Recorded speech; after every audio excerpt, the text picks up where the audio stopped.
Buenos días, hoy voy a presentar un caso sobre hipercolesterolemia familiar y enfermedad coronaria. Es sobre una paciente de sexo femenino de 42 años.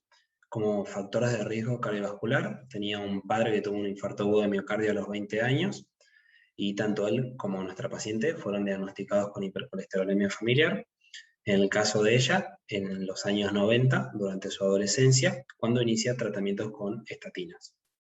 No tiene otros antecedentes cardiovasculares y como medicación venía tomando rosuvastatina 40 miligramos y ezetimibe 10 miligramos. Su último LDL que tenemos en el sistema del hospital era de 185 en el año 2015, y después de esto discontinuó su seguimiento en nuestro centro. Como estudios previos, tenía una ecografía de marzo de este año con buena función biventricular, una insuficiencia tricuspidea leve y no mucho más. Y consulta en guardia por episodios de dolor centroesternal opresivos que eran intermitentes, que duraban pocos minutos, 2-3 minutos, y venían apareciendo durante los últimos 2 días y no tenían ningún tipo de relación con la clase funcional, o sea, no empeoraban con los esfuerzos. A veces ella lo asociaba a sensaciones de palpitaciones a nivel del cuello. Se realiza una radiografía en guardia que tenía una silueta cardíaca sin alteraciones, un índice cardíaco menor a 0,5. En el examen físico estaba normotensa, a 70 latidos por minuto, saturando 98% aire ambiente, sin signos de insuficiencia cardíaca, sin soplos. En el laboratorio tenía un hematocrito de 42, 6.000 blancos, un ionograma conservado, con una buena función renal, con creatinina de 0,5, y troponinas menores a 3, que en un segundo juego también fueron menores a 3.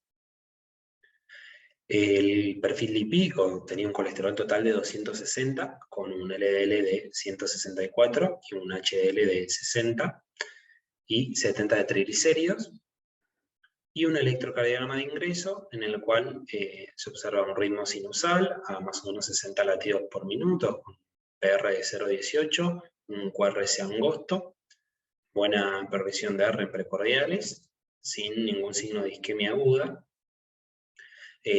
Capaz en otra paciente que no hubiese tenido el antecedente de la hipercolesterolemia familiar, el dolor que no era del todo típico, troponinas negativas y electrocardiograma sin cambios, probablemente hubiésemos desestimado el cuadro, pero en ella, al tener un pretest tan elevado, se lo interpretó como una angina inestable y se decidió su internación para completar la evaluación.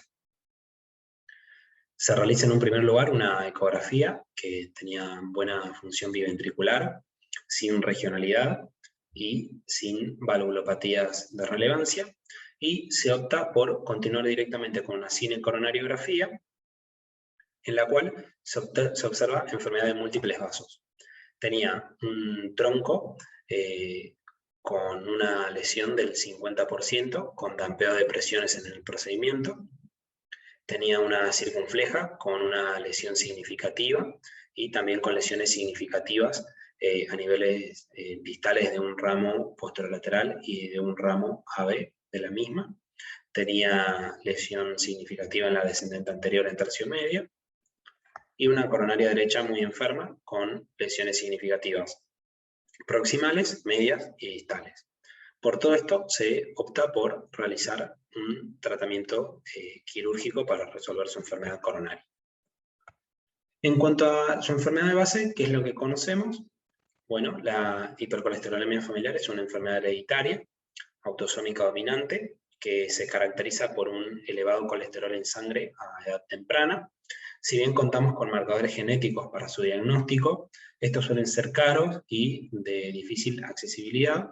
Entonces, el diagnóstico en general se basa en pilares clínicos, como son el valor de LDL y los antecedentes familiares de dislipemia y enfermedad cardiovascular jóvenes.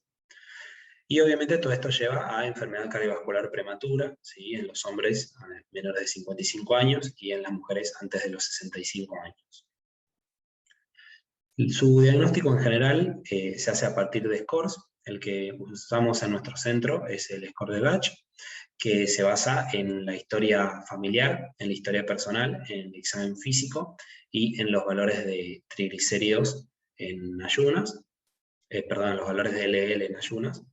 Y todo esto suma un puntaje que debería ser mayor a 8 para ser diagnóstico y entre 6 y 7 sería probable. Obviamente lo que mayor peso y más puntos suman son valores muy elevados de LDL, con un LDL mayor a 330, ya sumando 8 puntos, aunque obviamente hay que tener en cuenta los antecedentes familiares. ¿Qué dicen las guías sobre el tratamiento de la hipercolesterolemia familiar?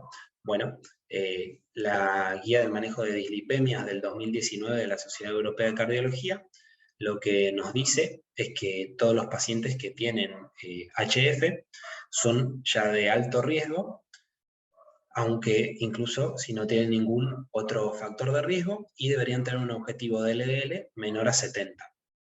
En cuanto a los pacientes con HF y algún evento cardiovascular previo o que tengan otros factores de riesgo mayores, estos ya pasan a ser de muy alto riesgo y deberían tener un objetivo de LDL menor a 55.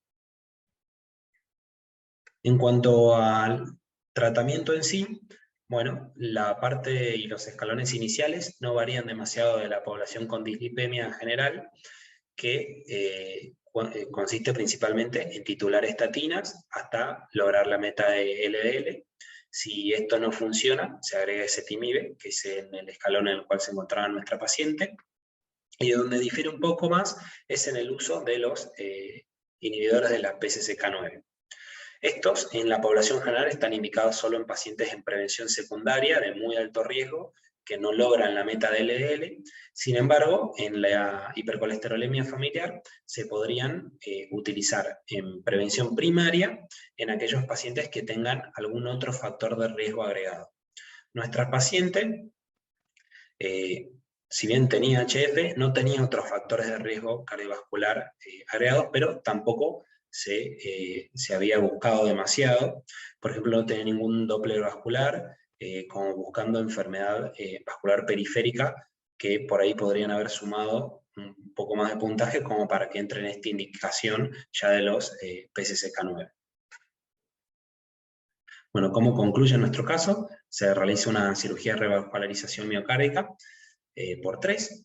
Ella evolucionó favorablemente y se va de alta en el 4.º día del posoperatorio.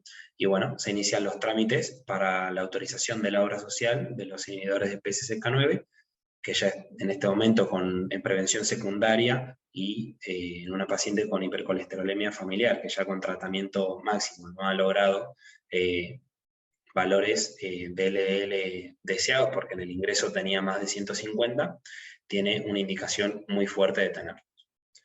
Bueno, espero que les haya interesado. Muchas gracias. Buenas tardes.